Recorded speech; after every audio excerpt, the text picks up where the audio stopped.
Chicago's Lakefront Path is a stunning 18.5-mile paved bike path that runs along the shores of Lake Michigan. Natural beauty abounds along the entire path, and there are countless sights and places to visit throughout the route. There is something for everyone, including 4 major museums, a zoo, 3 golf courses, an NFL stadium, 4 major parks, over 20 beaches, and countless opportunities for active recreation and the quiet enjoyment of nature. There is no better way to experience all that this path has to offer than by bicycle. And in this video, I will take you on a tour of what I believe to be the best urban bicycle ride in America. Today we're in Chicago, Illinois, and we're on the Lakefront Path. We're going to ride from the south end to the north end, 18.5 miles. And we're going to stop at some really cool places along the way so you can get a feel for Chicago's Lakefront Path, the best urban bicycle path in America. As the name suggests, the Lakefront Path runs along Lake Michigan on one side, and on the other side of the path is Lakeshore Drive. Visitors to the path can easily access it from countless points between the southern and northern ends. Downtown Chicago sits at the midpoint of the Lakefront Path. While most visitors to Chicago access the Lakefront Path around the downtown section, and most users of the path are on the north side, there are exciting stops along the entire stretch. And the ride in this video begins at the southern terminus at South 71st Street and South Shore Drive. The ride travels to the northern terminus while stopping at some lesser-known sites along the way. I'm at the southern terminus of Chicago's Lakefront Path. Today we're going to bike 129 blocks north to the northern end, and we're going to stop at a bunch of lesser-known spots along the way. Perhaps the most unique aspect of the Lakefront Path is that it is uninterrupted by private land or industry of any type along its entire stretch. Furthermore, there are almost no significant structures at any point on the trail. This is in stark contrast to the Indiana lakefront, which is dominated by and inaccessible due to steel mills and oil refineries. This open and accessible vision was first stated in the 1830s, in early plans for Chicago that called for the lakefront to be reserved for public use. In the early 1900s, Daniel Burnham developed what is known as the Burnham Plan, which called for a park-like setting between downtown buildings and the lakefront. However, in the 1890s, one man did more than any other to keep Chicago's lakefront in the hands of the public and not available to private property and industry. Who's this, you ask? It's Montgomery Ward, the Jeff Bezos of his day. Established a retail empire with the Montgomery Ward catalog. Montgomery Ward, in the 1890s, he's the one who advocated for the preservation of Chicago's lakeshore. No private industry, no private residences to be open to the public for public use. Now Burnham, he gets all the credit, the Burnham Plan. But he came after Montgomery Ward. It was Montgomery Ward who put the 1830s plan into place and preserved Chicago's lakefront for the people. The South Shore Cultural Center sits at the southern terminus of the Lakefront Path. This site includes a golf course, a beach, and a nature sanctuary. While it appears to be a private property, it is open to the public and it's worth a closer look. Simply pass under the front entryway to explore the neoclassical building and its grounds that stretch over 65 acres. The South Shore Cultural Center hosted the wedding reception of the Obamas and featured a concert by the Blues Brothers in one of the final scenes from the 1980 film, The Blues Brothers.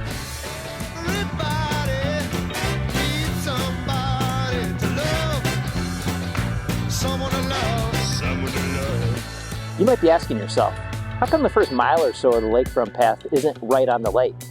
And the reason is, the South Shore Cultural Center used to be a private golf course. It went out of business in the 1970s, and the city of Chicago bought it shortly after that. It then extended the Lakefront Path to include the property of the South Shore Cultural Center.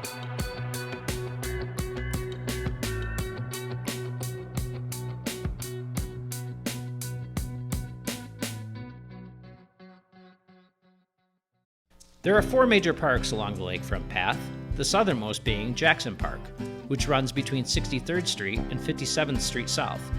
Deviating from the Lakefront Path by passing under Lakeshore Drive offers a handful of things to see in this park that was designed by Frederick Law Olmsted, the same architect that designed New York City's Central Park.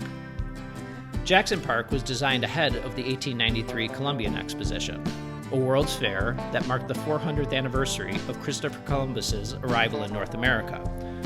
The park was home to the signature feature of the fair, the White City, which was detailed in the 2003 book Devil in the White City. Though elaborate and extensive, the neoclassical structures of the White City were temporary structures, and there are many remnants of the fair that remain. A detour through Jackson Park will provide visitors with meandering paths through gardens and around lagoons. The Osaka Gardens lie at the heart of where the World's Fair took place and were developed in the years after the fair to showcase Japanese-style gardens on a serene island setting. The Museum of Science and Industry is visible from the Osaka Gardens, a building that was built in 1893 as the Palace of Fine Arts for the Columbian Exposition. The massive building offers a glimpse of the extravagance that abounded at the 1893 fair, and currently houses interesting exhibits, including a full German U-boat from World War II. Jackson Park is currently experiencing the construction of the Barack Obama Presidential Library. Slated to open in spring of 2026, the Obama Center's placement in Jackson Park has stirred controversy due to its imposing height, its close proximity to other established sites, and for not positioning itself in nearby Washington Park, a park that is in much greater need of investment and visitors. So I'm in the Frederick Law Olmsted designed Jackson Park, and behind me sits the future home of the Barack Obama Presidential Library. It's created a little bit of controversy due to its imposing size over Jackson Park. I'm still looking forward to visiting it though. It kind of looks like one of those buildings from the early scenes of the original Star Wars movies. After getting back to the Lakefront Path from Jackson Park, you will be greeted by the laid-back and peaceful setting of Promontory Point, a man-made peninsula that offers great views of the Chicago skyline and Lake Michigan. Look south to see the steel mills and oil refineries on the Indiana shoreline that lie in stark contrast to the open and natural setting along the Lakefront Path in Chicago. Taking a few extra pedals around the point is worth the extra effort, and be sure to look out for the Promontory Point swimmers as you are on the south side of the point. On the north side of Promontory Point is this ladder. It's where the Promontory Point swimmers get in the water 365 days of the year. There's nobody out here right now. They go out early. The water's a little bit cold for the average person. It's a little wavy today. The southern half of the Lakefront Path has received significant investment over the past few decades as a way of making up for earlier decades in which the downtown and northern sections of the path received greater attention and more extensive infrastructure improvements. You will notice new and innovative overpasses over Lakeshore Drive that provide access to the lake for Southside residents. Additionally, there have been many new art installations and the development of natural settings at numerous points along the path. Despite the improvements, the southern half of the Lakefront Path still sees dramatically less usage than the northern section, which provides for easier riding, as you don't have to contend with as many other riders, joggers, and walkers. This section of the path also runs through Burnham Park, which features an extensive 100-acre wildlife corridor. The Lakefront Path is part of the 20-mile Chicago Lakefront Birding Trail. This trail was established in 2000 and has seen increased development of natural habitats that enhance and expand the migratory settings for birds. The Burnham Wildlife Corridor is a key part of this trail, and it has evolved and been expanded greatly since the late 1990s. There are over 20 public beaches along the Lakefront Path, and the south side is home to some of the less crowded beaches, including beaches at 63rd Street, 57th Street, and 31st Street. The northern end of Oakwood Beach by the 41st Street Bridge offers a unique site to check out. You know, Copenhagen thinks it's special with its mermaid statue. Well, Chicago's got one of its own, just to the south of 41st Street Beach. You can check it out. It was carved in the 1980s, renegade style, by a guy who snuck out into the middle of the night with some friends and carved this out of one of the walls along Lake Michigan. It was put in storage for a while, but now it's got a prominent location for you to check out while you're riding on the Lakefront Path. The downtown portion of the Lakefront Path starts to develop as you pass the Helmut Jahn-designed McCormick Place Convention Center, a postmodern building with a stark black exterior that runs horizontally along Lake Michigan. To the north of McCormick Place is Soldier Field, home of the Chicago Bears since 1971. The original stadium was built in 1924 with its signature Greek columns and was dedicated to the men and women of the armed forces. The stadium received a futuristic upgrade in 2002, which has generally been met with criticism, and the tables are now set for the Bears to move to Arlington Heights by 2030. Soldier Field, home of the Chicago Bears. It's right on the Lakefront Path. You'll see it. It was built in the 1920s. In 2002, they put this monstrosity alien ship on top of it to expand the stadium. It's never really worked in the 20 plus years since then. And the Bears are currently thinking of moving to Arlington Heights. So the stadium behind me, in a couple years, likely won't have a football team. Soldier Field gives way to Museum Campus, which is comprised of the Adler Planetarium, the Field Museum of Natural History, and the Shed Aquarium. Turn right down Solitary Drive towards the planetarium to check out some statues of some historic figures and for one of the best views in Chicago. I'm out on the best view of the city. Look it up on Google Maps. You'll see it right there. It says it. Best view in the city. In my opinion, this is the best skyline view in all of America, perhaps the world. And it just offers this great panoramic view of downtown Chicago. Great photo op. Whenever guests are in town, I take them to the spot, show it off a little bit. When you are at the best view in the city, you will have an opportunity to venture out onto Northerly Island, a man-made island created in 1925 as part of Daniel Burnham's 1909 plan for Chicago. The island was converted to Meigs Field in 1948, which was a small airport servicing downtown Chicago. Meigs Field came to an abrupt end in the middle of the night in 2003 when then-Mayor Richard M. Daley bulldozed the runways, setting the stage for the peninsula to return to its natural setting. I'm out on Northerly Island. It's a man-made peninsula. And after World War II, it was turned into an airfield. You can still see the terminal behind me. There's also a control tower that still exists. But in 2003, then-Mayor Richard Daley, he didn't want Meigs Field anymore. So he bulldozed the runways. All the planes were stranded. And ever since, it's been used as a nature sanctuary. It's quiet out here. Venture back down Solidarity Drive to the Lakefront Path and bike around the curve created by the Shed Aquarium. The Museum Campus complex gives way to the third major park of the Lakefront Path, Grant Park. Grant Park is referred to as downtown Chicago's front yard and stretches between the buildings along Michigan Avenue to the lakefront.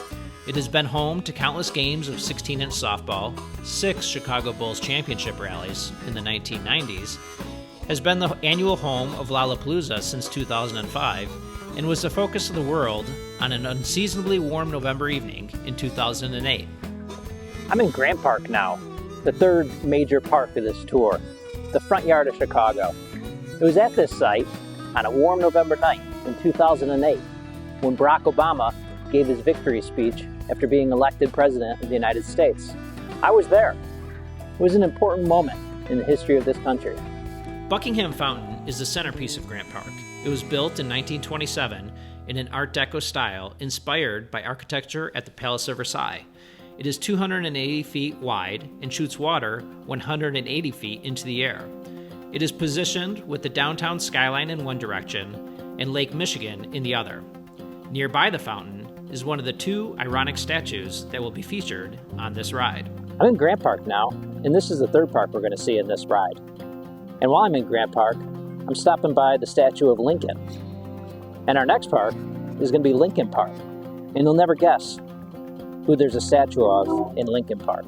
Just before crossing the Chicago River, riders have the option of venturing on to the Chicago Riverwalk. This vibrant area, right on the Chicago River, was developed beginning in the early 2000s and offers dining and drinking options. Just be sure to walk your bike if you stop in to the Riverwalk.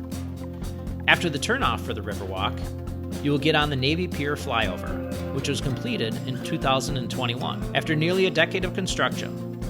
The flyover now allows for a seamless crossing of this congested area and is the point at which you turn off the Lakefront Path to visit Navy Pier. Navy Pier is a prototypical tourist trap with high-price attractions and a wide variety of chain dining options. A trip out to the end of the pier offers great views of Lake Michigan, unique views of the changing downtown Chicago skyline, and a close-up look at boats going out onto Lake Michigan after passing through the locks that separate the lake from the Chicago River. I'm at the end of Navy Pier right now. It's kind of worth taking a ride to the end of the pier. Good views of Lake Michigan, And what I really find interesting is the view of downtown Chicago from the end of Navy Pier. It's kind of a view from the east side of the city. And what's interesting is there's a lot of new buildings. And the Sears Tower, which dominates the Chicago skyline, is right behind me. But from this vantage point, because of all the new buildings, it's been crowded out. You can't even see the Sears Tower. The north end of the Navy Pier flyover is right at the base of Ohio Street Beach, a small but very active beach at the base of downtown. The breakwall to the north side of the beach is a popular spot for open water swimming, and the waters off of the beach are a very popular spot for boats to drop anchor in the summer months. I'm out on Ohio Street Beach. This area behind me is referred to as the playpen. You have beachgoers, swimmers, and the boats. They come in here because it's protected from the rest of Lake Michigan. They drop anchor, pop some drinks, have fun all day. But you got to be careful when you're on a boat in the playpen. Last summer, all sorts of crazy things happened. People getting their feet caught in the propellers of the boat, their feet all mangled. But come out to the playpen, have some fun, but be careful. North of Ohio Street Beach begins the busiest section of the Lakefront Path. On summer weekends, the path becomes a virtual highway of people traveling by all different devices at all different speeds. By the 1990s, usage of the Lakefront Path was so high that it became necessary to create two paths. One for slower moving transportation, like walking and jogging, and a second path for biking. This was not completed until about 2017, and the creation of the two paths has improved traffic flow. Still, riders need to take extra care on the downtown and north side portions of the Lakefront Path. After passing around what is referred to as the S-curve, riders pass the densely populated Oak Street Beach, where volleyball is almost always in session. Oak Street Beach gives way to the Concrete Beach, a stretch favored by sand-weary beachgoers, and one that offers a great northern view of Chicago's skyline, one in which the John Hancock Building holds a prominent position. The north side unofficially begins beyond the Concrete Beach at the expansive North Avenue Beach, which is defined by a boat-themed beach house. An old pedestrian bridge at North Avenue offers an opportunity to venture off of the Lakefront Path and into the final park of the path, Lincoln Park. Lincoln Park is home to the Lincoln Park Zoo, a zoo with no admission fee and home to a truly impressive gorilla habitat. Lincoln Park is also home to the second ironic statue on this route. So I'm in Lincoln Park right now, north of the city. And wouldn't you know it, the statue behind me is of Grant. So you might have guessed, there's a statue of Grant in Lincoln Park and a statue of Lincoln in Grant Park. You can get back on the Lakefront Path after passing through Lincoln Park at Fullerton Avenue. This is the site of the Theater on the Lake building, which offers concert and special events in a beautiful lakeside setting. There are numerous sculptures to check out between Fullerton Avenue and Belmont Avenue, including an impressive totem pole a bit further north at Addison and Lakeshore Drive. Belmont Harbor is one of the 10 harbors along the Lakefront Path, which collectively provide boat parking for over 6,000 boats. Belmont Harbor is also home to the Chicago Yacht Club.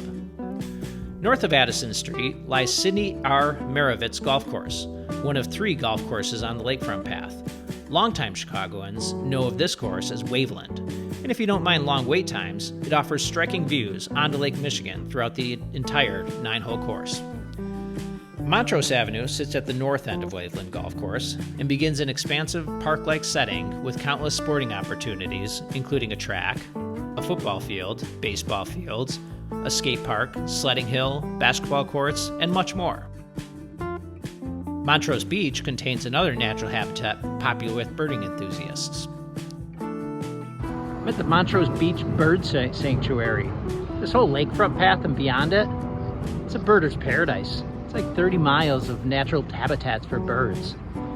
At Montrose Beach, it's especially special because the piping plovers, a few endangered birds, took up nest here a few years back. They're like local celebrities for those that are into it. I don't know the number of birders, but they're everywhere. I think it was a COVID thing. Their numbers at least doubled. If you look around, the birders are everywhere. Montrose Beach is also home to a dog beach, where you can watch over 100 dogs at a time running in the sand and the water. The far northern end of the Lakefront Path is home to Foster and Osterman Beach and reaches its terminus at Ardmore Avenue after 18.5 miles of stunning scenery and countless sights worthy of your attention. That's it. We've reached the end of the Lakefront Path, the northern terminus. 18.5 miles of path. I biked a little bit longer than that with all my detours. That's okay. I was enjoying a nice tailwind the whole way. So whether you are a new tourist to Chicago, a lifelong resident, or anyone in between, head to the Lakefront Trail with your bike and check out any and all of the things that the pass has to offer. There is truly something for everyone, and any interest along its impressive length, making Chicago's Lakefront Path the best urban bicycle path in America.